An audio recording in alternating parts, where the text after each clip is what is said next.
بسم اللہ الرحمن الرحیم۔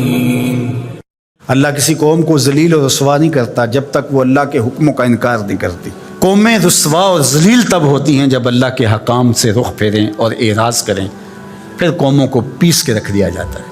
ماضی کے اندر جو قوموں کو عذاب دیے گئے تھے وہ حصی تھے، اور حضور علیہ الصلوۃ والسلام کے بعد جو عذاب آتے ہیں وہ حصی نہیں ہیں، وہ معنوی ہیں۔ ماضی کے اندر جو قوموں کو عذاب دیے گئے ان پہ پتھر اترے، ان کے اوپر چوہوں کا عذاب آیا، ان کے اوپر مینڈکوں کے عذاب آئے، طوفان آئے، ڈبو دیے گئے، ان کی شکلیں مسخ کر دی گئی، خنزیر اور بندر بنا دیا گیا، مختلف صورتوں میں تبدیل کر دیا گیا۔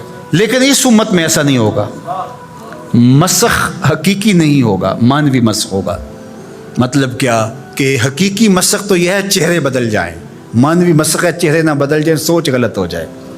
یہ ہے مسخ مانوی، اندر بدل جائے، اور وہ عذاب مانوی ہوگا۔ اور اس عذاب مانوی کی صورت تشتت ہے، افتراق ہے۔ قومیں جب افتراق میں مبتلا ہوتی ہیں تو یہ اللہ تعالیٰ جل شانہ کی ناراضگی کا روپ ہوتا ہے۔ اللہ تعالیٰ جل شانہ جب کسی سے ناراض ہو جاتا ہے تو ایک تو اس قوم سے، سورہ یاسین کا ابتدائیہ دیکھیے، جب حبیب النجار نے آ کے ان دو فرستادگان کے لیے کہا تھا کہ یہ اللہ کے فرستادہ ہیں اور تم سے مانگتے کچھ نہیں ہیں، اور تم ان کو قتل کے درپے ہو گئے ہو، لیکن انہوں نے حبیب نجار کو بھی دھر لیا، اور پھر نتیجہ کیا ہوا کہ ان کو بھی شہید کر دیا، اور جو فرستادگان الہی آئے تھے، پیغمبر آئے تھے، ان کو بھی شہید کر دیا۔ اور سورہ یاسین میں وہ سارا واقعہ موجود ہے، اور وہاں پڑھیے اللہ نے جو ان کے اوپر عذاب نازل کیا۔ ایک تو وہ چیخ تھی جس نے ان کو آ لیا، اور پھر وہ جو ہے وہ اپنے گھروں میں گرے پڑے ہو گئے۔ اور دوسرا جو عذاب اللہ تعالیٰ نے دیا اس قوم کو، اللہ تعالیٰ نے فرمایا پھر ہم نے ان کی طرف کوئی ہادی بھیجا نہیں۔ ذرا غور کیجئے، یہ باریک عذاب ہے، یہ مانوی عذاب ہے۔ انہوں نے میرے فرستادگان کی قدر نہیں کی تو پھر میں نے سزا کیا دی کہ پھر ان کی طرف میں نے کوئی ہادی نہیں بھیجا، رہنما نہیں بھیجا جو ان کی رہنمائی کر سکے، ان کو بلائے، ان کو پھر اندھیروں میں بھٹکنے کے لیے چھوڑ دیا۔ تو یہ بات ذہن میں رکھیے گا، جب قومیں تشدد، ناقدری، اچھے لوگوں کو نظر انداز کرنے کا مزاج پیدا کرتی ہیں تو پھر ان کے اوپر جو عذاب بھیجے جاتے ہیں ان میں سے ایک عذاب کہ پھر وہ حقیقی قیادت سے محروم کر دیے جاتے ہیں۔